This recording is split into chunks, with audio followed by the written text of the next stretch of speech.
Que Dios los bendiga, mis hermanos. Les saludo en el nombre y en la paz de nuestro Señor. Y quiero compartir con ustedes el día de hoy la palabra del Señor. Compartir también este tiempo, ¿cierto? Quizá usted va a ver esta grabación en su hogar. A lo mejor va a estar ahí haciendo el almuerzo, o en algún momento que tenga, va a poder ver este video, y lo bendigo. Bendigo a los que se den el tiempo de poder estar poniendo su oído atento a la palabra del Señor. Y la verdad que ahora es un poco más raro estar acá, porque antes veníamos con los hermanos y cantábamos una alabanza y teníamos como esa introducción para predicar, y ahora no, ahora es venir y traer la palabra. Pero la palabra del Señor es lo principal, lo que venimos y lo que saciará nuestro corazón. Y agradezco al Señor porque Él me da la oportunidad también de poder traer en este tiempo la palabra del Señor. Quiero leer y conversar un rato acerca del profeta Habacuc. Conversamos hace unos días con nuestro pastor, y en esa conversación nos dábamos cuenta que pareciera que estos profetas menores, entre comillas, se les llama así a los profetas menores, tienen una palabra tan fresca para este tiempo, y nos damos cuenta que el mundo es igual desde que es mundo. Y pareciera, a veces nos creemos que este tiempo que nosotros vivimos es un tiempo distinto por la tecnología, por las cosas que vemos. Sin embargo, en el corazón de la gente, en la estructura de la misma vida, es lo mismo. Por eso, Salomón, cuando escribe Eclesiastés, termina diciendo que no hay nada nuevo bajo el sol. Que siempre, que dice que el corazón nunca se va a saciar de ver, de querer tocar, de querer alcanzar algo. Y el corazón del hombre ha sido así, siempre.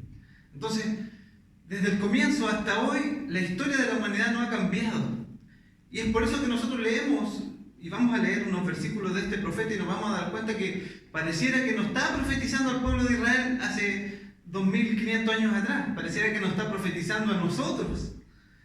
Y la visión que tiene Él es la misma visión que nosotros podemos ver en este tiempo.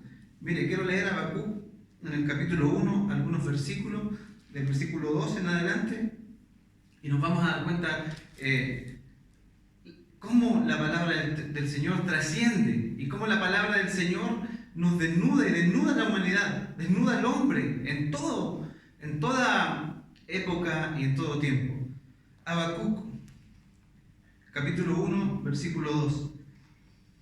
¿Hasta cuándo, oh Jehová, clamaré y no oirás, y daré voces a ti a causa de la violencia y no salvarás? ¿Por qué me haces ver iniquidad y haces que vea molestia? Destrucción y violencia están delante de mí, y pleito y contienda se levantan. Por lo cual la ley es debilitada y el juicio no sale según la verdad. Por cuanto el impío asedia al justo, por esto sale torcida la justicia. Padre, te damos gracias en esta noche por tu misericordia, Señor, y tu fidelidad, por traernos esta palabra, Señor, a nuestros corazones, Señor, y poder compartirla con aquellos que podrán ver este video, Señor, y a través de él alimentar su corazón. Padre, gracias por tu misericordia, porque tú nos has sustentado, has sido bueno con nosotros, Señor, y has estado, Señor, siempre de nuestro lado, Señor. Que tu palabra en esta tarde, Señor, sea saciando la sed que hay en nuestros corazones. Te lo pedimos y te lo rogamos en el nombre de Jesús. Amén. El profeta Habacuc es un hombre, algunos le llaman el Tomás del Antiguo Testamento, porque él en ninguna parte de su libro profetiza a alguien, sino que su profecía es una conversación o un diálogo que tiene él y Dios. Habacuc no trae una palabra específica para el pueblo, sino que es una revelación de él y Dios. ¿Y por qué el Tomás del Antiguo Testamento? Porque pareciera, en los versículos que leíamos y más adelante, vemos los cuestionamientos y la duda que hay en el corazón de este hombre al ver tanta injusticia y tanta maldad. Pero para entender esta profecía y para entender este mensaje tenemos que plantearnos un poco y cambiar un poco la visión que nosotros tenemos y poner en nuestro corazón, en nuestra vida, la cosmovisión que Dios tiene de la humanidad. Habacuc era un profeta del pueblo de Dios, era parte del pueblo que Dios había escogido. Y él hace una mirada interior hacia el pueblo de Dios y encuentra que el pueblo de Dios se había corrompido, había injusticia, la ley de Dios era menospreciada, la palabra de Dios era menospreciada. El corazón de la ley de Dios había sido cambiado por las cosas triviales de este mundo. Los sacerdotes se habían corrompido, aquellos que tenían que traer la justicia de Dios se habían corrompido. Entonces, cuando este profeta hace una mirada interior, porque hace una mirada hacia el pueblo de Dios, se da cuenta que había corrupción dentro del pueblo de Dios. Y por otra parte, tenía a las naciones extranjeras, y hoy nosotros podemos llamarle el mundo. Siempre hemos hecho esa distinción dentro de la iglesia y el mundo.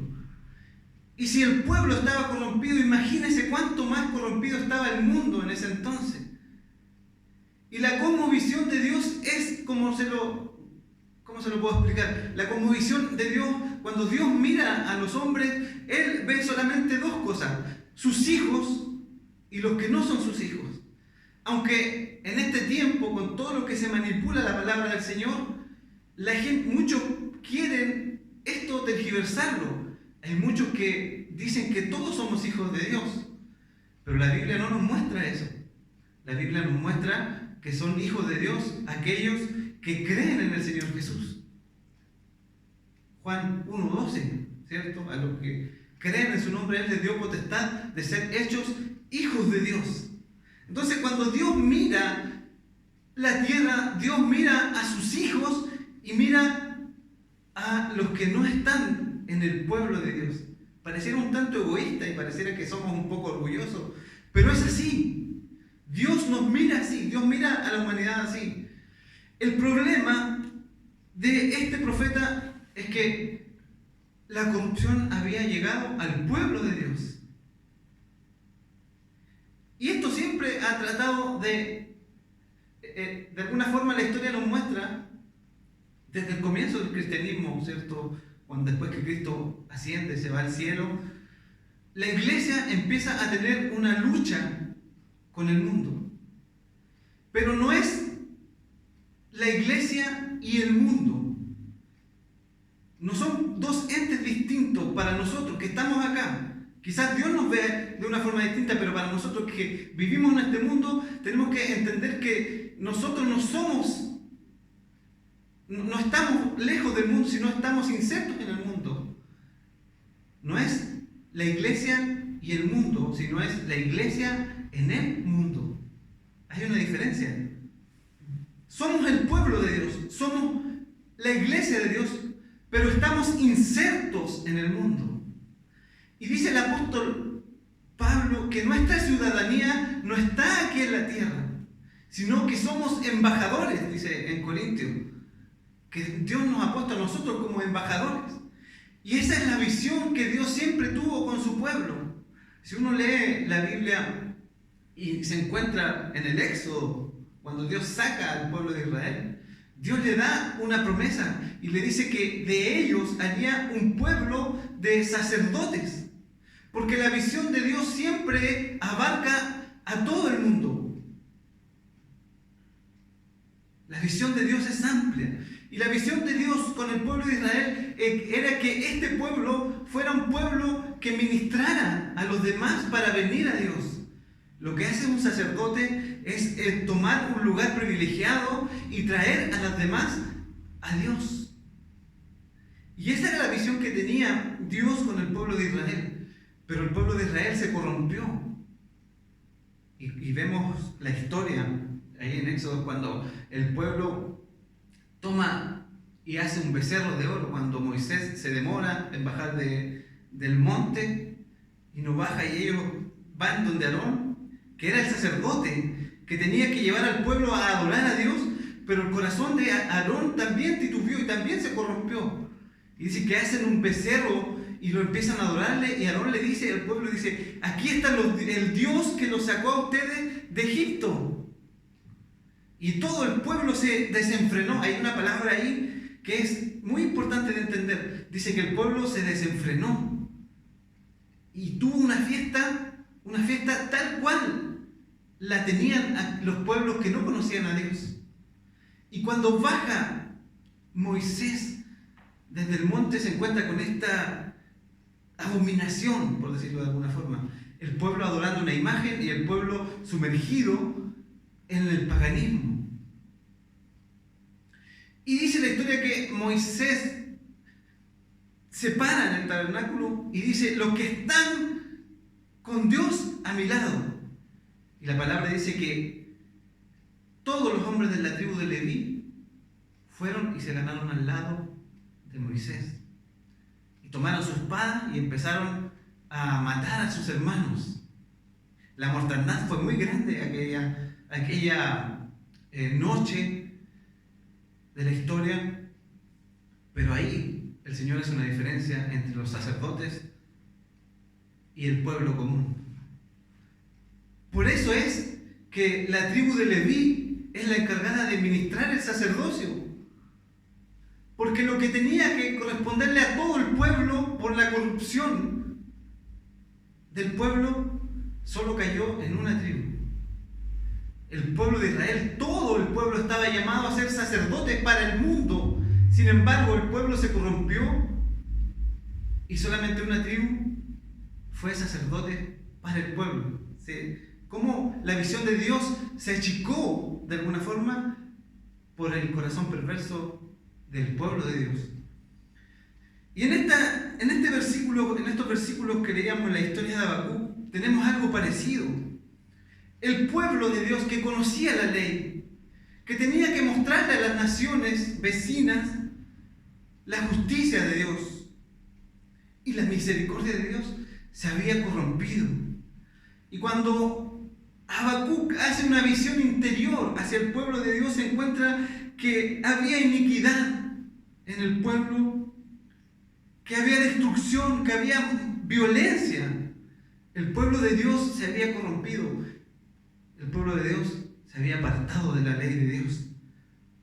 Habían menospreciado la palabra de Dios. Y el pueblo de Dios siempre es itinerante en el mundo. Yo lo decía recién, yo les comentaba que cuando Dios, después que Jesús asciende, se levanta su iglesia, ¿cierto? Nace en Jerusalén, ahí en el Pentecostés, y empieza a crecer.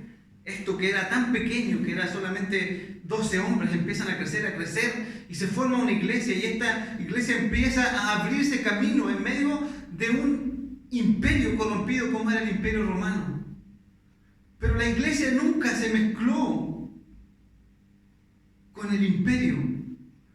El imperio era corrompido. Por eso cuando el apóstol Pablo escribe la carta a los romanos, después que deja toda la parte un poco más profunda en cuanto a lo que es el Evangelio, si nosotros estudiamos Romanos, podemos ver que la carta a Romanos está muy parcializada, por decirlo de alguna forma. Primero tenemos el apóstol nos muestra a Dios, el Evangelio, la corrupción del hombre, la corrupción del pueblo de Dios, y nos va mostrando así de diferentes formas. Pero cuando llega el apóstol a la parte práctica, ¿cómo debía la iglesia comportarse en un mundo tan difícil como el que ellos vivían, que era el Imperio Romano? Romanos 12. Y cuando termina la parte teórica, por decirlo de alguna forma, y empieza la parte práctica en Romanos 12:1, el apóstol le dice, al tiro, va de frente, le dice, no os conforméis a este siglo, sino renovaos. ¿Se da cuenta? La iglesia no puede conformarse al mundo. Y a través de la historia, la iglesia siempre se separó del mundo. La cosmovisión de la iglesia es muy distinta a la cosmovisión del mundo. La iglesia es itinerante. La iglesia es errante. La iglesia es pasajera en este mundo. No se puede acomodar. No puede mezclarse. No puede tomar la visión del mundo y traerla y hacerla suya. De hecho, el apóstol Santiago, cuando le habla a una iglesia que se estaba corrompiendo, le dice: oh almas adúlteras. Y habla de la infidelidad de algunos que estaban en aquel tiempo, apartando su oído de la verdad y oyendo las fábulas. ¿Y por qué traigo esta palabra en este tiempo? Es porque en estos tiempos difíciles que vivimos, la iglesia tal cual, el pueblo de Dios en Habacuc, se ha corrompido. Lo vemos en nuestro país y lo vemos en el mundo entero. Una iglesia que se ha corrompido. De hecho, el año 2019 nos trajo grandes sorpresas a los evangélicos, cuando se empezaron a destapar algunas prácticas que estaban en el corazón mismo de la iglesia más influyente de nuestro país. Y de alguna forma, Dios empieza a traer juicio sobre la iglesia. Lo dice el apóstol Pedro. En primera de Pedro dice que es necesario que el juicio comience por la casa de Dios. Entonces, Habacuc empieza a mirar al pueblo de Dios y ve que el pueblo de Dios se ha corrompido y empieza a gritarle al Señor de alguna forma y le dice: ¿hasta cuándo, oh Señor, clamaré y no oirás? Porque Habacuc estaba alineado con Dios, pero el pueblo había vuelto su mirada hacia otro lugar y estaba dejando de buscar a Dios. ¿Hasta cuándo clamaré y no oirás? Y daré voces a ti a causa de la violencia y no salvarás. Habacuc empieza a cuestionar el actuar de Dios. Habacuc empieza a mirar y pareciera que él podía entender mejor lo que estaba sucediendo que Dios mismo. Y estas dudas que nacen en el corazón de un creyente fiel, de un creyente que busca a Dios con toda su fuerza y trata de alguna forma de guardarse para el Señor, de buscar la palabra, de buscar al Señor en intimidad, pero ve que la corrupción está en todo lugar, pareciera que este creyente no tuviera el derecho de decirle a Dios. Sin embargo, la Biblia nos muestra que Dios no se enoja por Habacuc mostrar su queja delante del Señor. El salmista también lo dice, hay un salmo que empieza y dice: a ti expondré mi queja, oh Dios. Entonces está en nosotros muchas veces mirar hacia el cielo y preguntarle al Señor: Señor, ¿hasta cuándo hemos de ver tanta violencia en el mundo? Y no solamente en el mundo, ¿hasta cuándo, Señor, hemos de ver tanta corrupción dentro del corazón mismo de la iglesia de Dios, del pueblo de Dios? De aquellos que piensan que alaban a Dios, pero su corazón está corrompido por este mundo. Y hay dos cosas que corrompen el corazón del pueblo de Dios y del mundo en general. Dos pilares que se empiezan a corromper. Primero, el amor al dinero. El amor al dinero. Estos sacerdotes del pueblo de Dios vivían de acuerdo a lo que los demás le daban para ellos acercarlo a Dios. Vendían la palabra. Vendían de alguna forma, tomaban lo que Dios había puesto en ellos y lo transaban. Y Dios siempre ha mostrado que los verdaderos hombres de Dios no tienen amor hacia el dinero. Miren, si nosotros vemos la historia, por ejemplo, de Eliseo, cuando viene Naamán, ¿cierto? Y Eliseo lo toma, y este hombre viene leproso, lleno de lepra, y Naamán le dice a Eliseo: ¿qué puede hacer? Eliseo le dice: ve al Jordán y sumérgete 7 veces.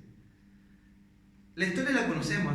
Este hombre de malas ganas va, no tenía muchas ganas, pero va, se sumerge, sale, se sumerge hasta que en la última vez que se sumerge, su cuerpo es limpiado. Y este hombre se va, sin embargo, dice que toma a sus camellos, los llena de oro, los llena de riquezas y se lo envía a Eliseo, queriendo de alguna forma agradecer con dinero lo que este hombre de Dios había hecho por él. Pero Eliseo dice que ni siquiera miró eso, sino que lo tomó y se lo envió de vuelta. Ahora, el corazón corrompido del siervo, porque el dinero siempre va a corromper a alguien. Si usted lee la historia, el corazón se corrompió el corazón del siervo de Eliseo. Y el amor al dinero es algo que ha corrompido los pilares de la iglesia en este tiempo. Grandes hombres de Dios, entre comillas, que son capaces de vender el evangelio al mejor postor. Y la iglesia se ha corrompido. Cuando hablo de iglesia, hermanos, estoy hablando de la iglesia en general, no estoy hablando de nuestra iglesia. Porque gracias al Señor acá nosotros tenemos una buena enseñanza, tenemos una palabra del Señor que siempre es traída con amor, con autoridad. Pero la iglesia en general, la iglesia mundial se ha corrompido. Y el segundo pilar que se corrompe es la inmoralidad sexual. Siempre, cuando usted vea un escándalo, estos dos elementos van a estar ahí como corazón de ese escándalo, ya sea en el mundo o ya sea en la iglesia. Si no es el amor al dinero, es la inmoralidad sexual. Siempre están ahí, siempre son parte del corazón corrompido de una sociedad. La corrupción moral. Y este profeta le grita al Señor y le dice: ¿por qué me haces ver iniquidad y haces que vea molestia? Destrucción y violencia están delante de mí, y pleito y contienda se levantan, por lo cual la ley es debilitada y el juicio no sale según la verdad, por cuanto el impío asedia al justo, por eso sale torcida la justicia. Esa es la queja de Habacuc ante Dios, y se lo hace saber. Y pareciera que hasta aquí va todo bien. Pero hay algo que nos tiene que sorprender de la respuesta de Dios. Porque cuando uno sigue leyendo este capítulo, pareciera que Dios le va a apagar el incendio que tiene Habacuc con benzina. Y pareciera que la respuesta que Dios le da a Habacuc es una burla para Habacuc. Y el corazón de Habacuc se empieza a compungir un poco más. Miren, Dios le dice a Habacuc: mirad entre las naciones y ved, asombrados, porque haré una obra en vuestros días, que aun cuando se os contare, no la creerás. Porque aquí yo levanto a los caldeos, nación cruel y presurosa, que camina por la anchura de la tierra para poseer las moradas ajenas. Habacuc le estaba diciendo a Dios que había corrupción en el pueblo, que hasta cuándo él iba a soportar esa corrupción. Y Dios le dice: castigaré al pueblo, sí, pero lo haré de la forma que tú no piensas, porque levantaré a una nación más cruel, más perversa que Israel, y la pondré por sobre Israel, y traeré justicia de esa forma. ¿Se da cuenta? Dios iba a levantar a la nación más cruel, más perversa. Mire, dice: formidable y terrible era esa nación. De ella misma procede la justicia y su dignidad. Sus caballos serán más ligeros que leopardo y más feroces que lobos nocturnos, y sus jinetes se multiplican. Vendrán de lejos sus jinetes y volarán como águilas que se apresuran a devorar. Toda ella vendrá a la presa. El terror va delante de ella y recogerá cautivos como arena. Escarnecerá a los reyes y de los príncipes hará burla. Se reirá de toda fortaleza y levantarán terraplén y la tomará. Luego pasará como el huracán y ofenderá, atribuyendo su fuerza a su Dios. Pareciera que Habacuc, en su sinceridad que tuvo con Dios, no esperaba recibir esta respuesta. Y le dice, mire, versículo 12 del capítulo 1, Habacuc empieza a contender con Dios. Es como una contienda. Dios le dice algo, es parecido al libro de Malaquías, ¿cierto? Que predicaba nuestro pastor. Es unos días atrás. Es como una contienda que tiene el profeta con Dios. Y Habacuc le dice a Dios: ¿no eres tú desde el principio, oh Jehová, Dios mío, santo mío? ¿No moriremos, oh Jehová, para juicio? ¿Lo pusiste tú, oh roca, lo fundaste para castigar? Muy limpio eres de ojos para ver el mal, ni puedes ver el agravio, porque ves a los menospreciadores y callas cuando destruye el impío al más justo con él. Y haces que sean los hombres como peces del mar, como reptiles que no tienen quien los gobierne. Sacará a todos con anzuelo y los recogerá con su red y los juntará en sus mallas, por lo cual se alegrará y se regocijará. Habacuc empieza a recordarle a Dios y le empieza a decir: Señor, tú no puedes verle. Es como que quiere interceder de alguna forma, pero como no entiende, no puede lograr entender cómo Dios iba a traer justicia con un pueblo más cruel que el de Israel. Pero lo que no tenía en cuenta Habacuc es que, sea cual sea la circunstancia que vivamos, Dios está en control. Podemos ver nosotros la maldad que se levanta en esta generación, no solamente en la iglesia, ya lo hemos hablado, sino en el mundo entero.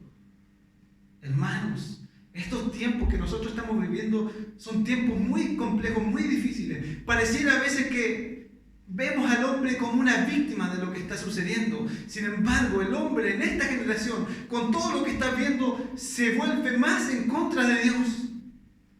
Los jóvenes de este tiempo, las personas de este tiempo hacen burla si usted predica la palabra. Si usted habla de Cristo, la gente se ríe, ya no hay ese respeto. Aún en las situaciones que estamos viendo, el corazón del hombre se ha corrompido aún más. Las cosas que usted puede leer en las noticias son terribles, hermanos, hermanas. Nosotros vivimos en una burbuja a veces pienso así, porque no somos capaces de ver lo que sucede en un hogar cuando se cierra una puerta. ¿Cuánta gente hay encerrada en cuarentena? ¿Cuántas mujeres hay en cuarentena encerradas en sus hogares con hombres que son alcohólicos o drogadictos, siendo golpeadas?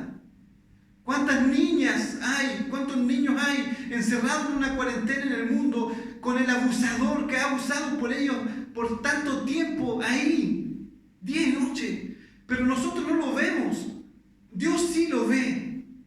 Por eso Dios tiene que despertar el corazón de su iglesia, que es errante, que está en el mundo, pero no es del mundo, para que podamos ver esa injusticia y exponer nuestra causa ante Dios.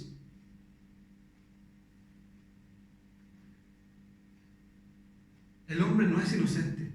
El pecado ha corrompido el corazón mismo del hombre. El hombre es culpable delante del Señor. Delante del Señor no hay nadie que pueda escaparse de su mirada. Él conoce el corazón nuestro. Él conoce el corazón de esta sociedad.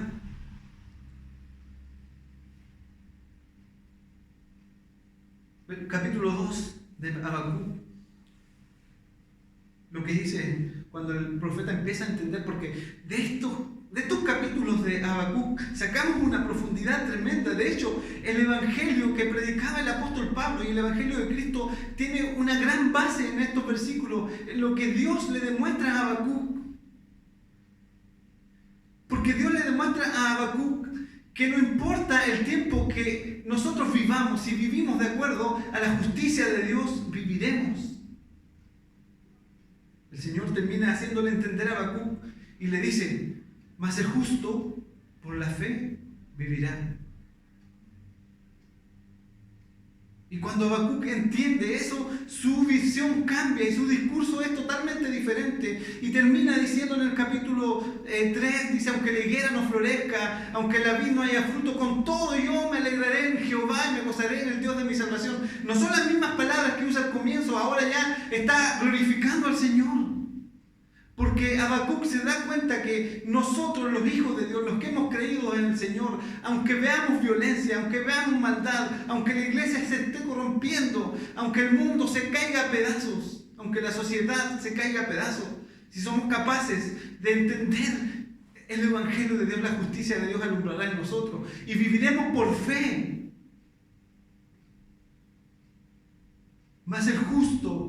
por la fe vivirá. Sobre mi guarda estaré y sobre la fortaleza firmaré el pie y velaré para ver lo que se me dirá. ¿Y qué he de responder tocante a mi queja? Habacuc le está diciendo al Señor. Y Jehová me respondió y dijo: escribe la visión y declárala en tablas para que recorra al que la leyere en ella. Aunque la visión tardare aún, por un tiempo más se apresurará hasta el fin y no mentirá. Aunque tardare, espéralo, porque sin duda vendrá, no tardará. He aquí que aquel cuya alma no es recta se enorgullece, mas el justo por la fe vivirá.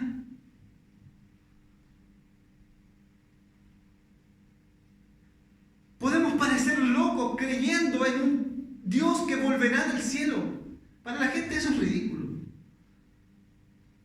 Pero aunque tardare, hermanos, aunque la visión de la palabra del Señor tardare en cumplirse, tenemos que estar firmes sobre lo que hemos creído. El profeta dice: sobre mi guarda estaré y sobre la fortaleza firmaré mi pie. ¿Cuál es la fortaleza? La palabra del Señor. Bendito sea Jehová mi roca, dice el salmista. Bendito sea Jehová mi roca. Él es la roca de nuestra salvación. Él es la fuerza en donde tenemos que afirmar nuestros pies, donde tendremos que guardar y esperar. Sobre mi guarda estaré y sobre la fortaleza firmaré el pie y velaré. Algo importante.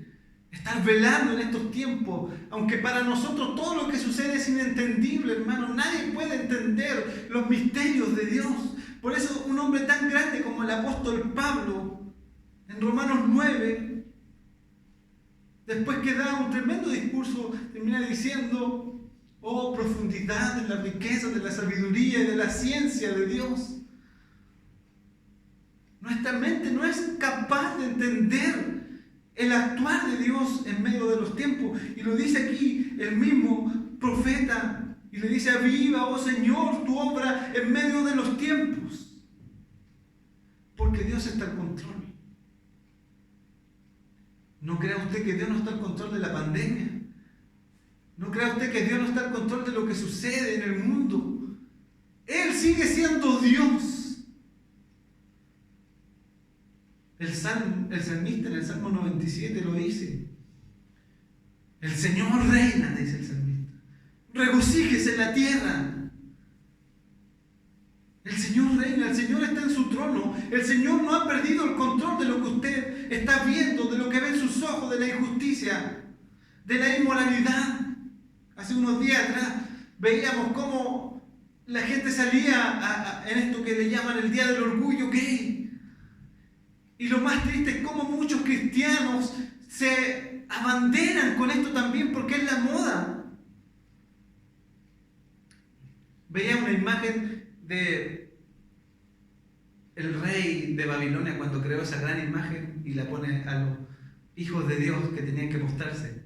Pero a esta imagen le ponían encima la bandera del orgullo gay. Y la imagen decía: y tú te postrarás ante ella. Y habían 4 hombres ahí de pie, como lo fueron estos hombres en la historia bíblica. Hermanos, porque aunque algo parezca que no es tan malo y que está de moda y que hay que ser inclusivos, entre comillas, para Dios el pecado es pecado.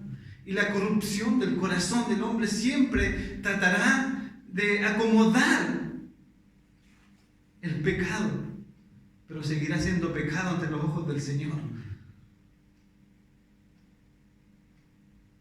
Y aunque nuestros ojos vean todo lo que está sucediendo, debemos guardar nuestra fe, estar firmes en la fortaleza, afirmar nuestros pies, velar para que lo que el Señor nos dirá sea lo que realmente recibamos en nuestro corazón. Y el Señor responde, porque el Señor siempre responde a una oración sincera. El salmista lo decía, Salmo 51, es aquí tú amas la verdad en lo íntimo y en lo secreto me has hecho entender sabiduría. Al corazón contrito y humillado tú no desprecias, le decía el salmista. Y el Señor le respondió y le dijo: escribe esta visión y declárala en tablas para que corra el que la leyere en ella.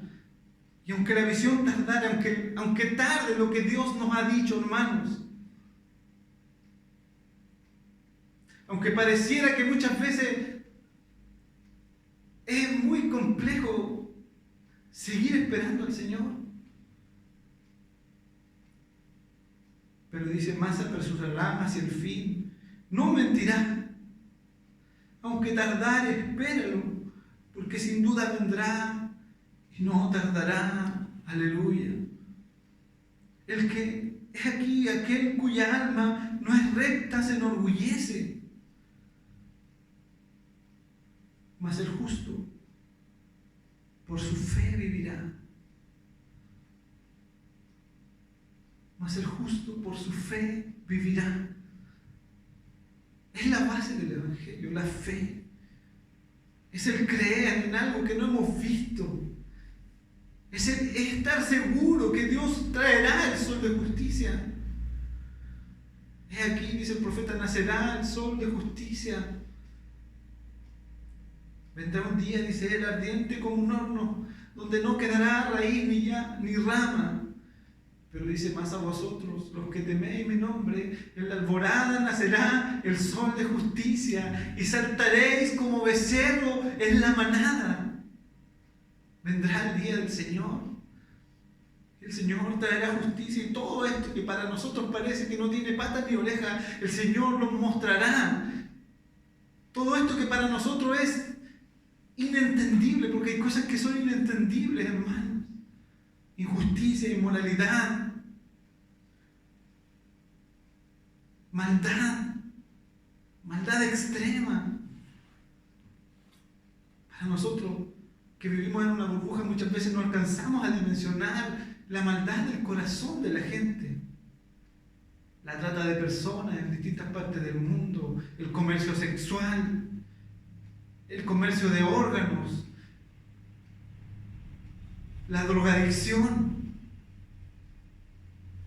la corrupción que hay en la política, la corrupción que hay en todo lugar, en cada estamento de la sociedad, está corrompida. Y lo más triste es la corrupción que ha empezado a darse en las iglesias evangélicas.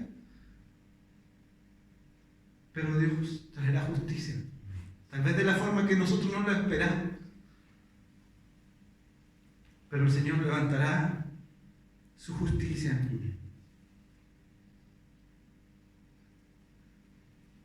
Capítulo 3.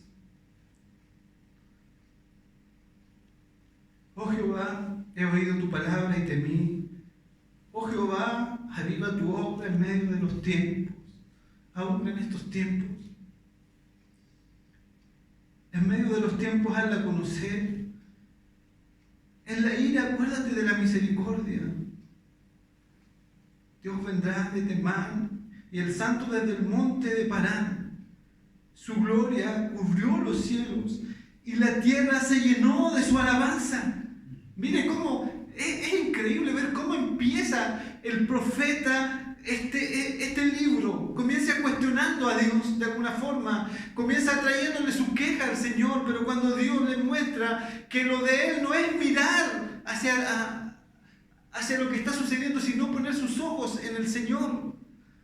Y cuando él se da cuenta que aunque todas las cosas puedan caer, él si está firme y encuentra su fe, vivirá. Porque el justo por la fe vivirá. Y ahora empieza a cambiar su discurso y empieza a darse cuenta de quién es el Dios al cual él está sirviendo.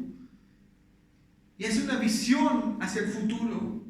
Y dice, Dios vendrá de Temán y el santo desde el monte de Parán. Su gloria cubrió los cielos. Él está haciendo una visión más futura, cuando la gloria de Dios cubra todos los cielos.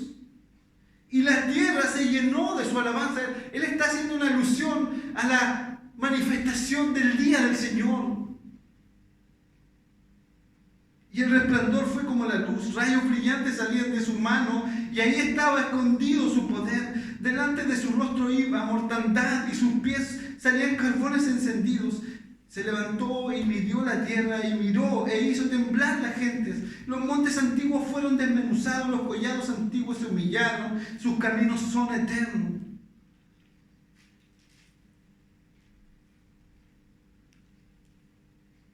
así el profeta empieza a hablar, a glorificar el nombre del Señor. Y termina en el versículo 17 del capítulo 3, que es un capítulo muy conocido para nosotros. Aunque la higuera no florezca, hermano, tómale el peso a esta palabra, haga la suya. Aunque todo caiga, aunque mañana no tengamos nada, no sabemos lo que vendrá. Estamos en ascuas, no sabemos lo que podrá venir mañana. Pero el profeta, después que ha entendido el sentido del Evangelio, dice: aunque la higuera no florezca, ni en las vides haya fruto, aunque falte el producto del olivo y los labrados no den mantenimiento, si las ovejas sean quitadas de la majada y no haya vacas en los corrales, con todo yo me alegraré en Jehová y me gozaré en el Dios de mi salvación. Jehová el Señor es mi fortaleza, el cual hace mis pies como de siervas y en mis alturas me hace andar. No sé lo que vendrá mañana, no lo sabemos, hermano. Hasta acá el Señor nos ha sustentado. En otras partes del país la gente está sufriendo, las iglesias están perdiendo sus miembros, las iglesias están sufriendo, las iglesias están siendo golpeadas. Nosotros, el Señor nos ha guardado, nos ha protegido. Hemos visto la mano y la gracia del Señor. Pero no sabemos lo que vendrá mañana. Pero tenemos que tener la convicción de este hombre, aunque la higuera no florezca, aunque no haya nada. Con todo, dice él, yo me gozaré en el Señor. Me alegraré en el Dios de mi salvación.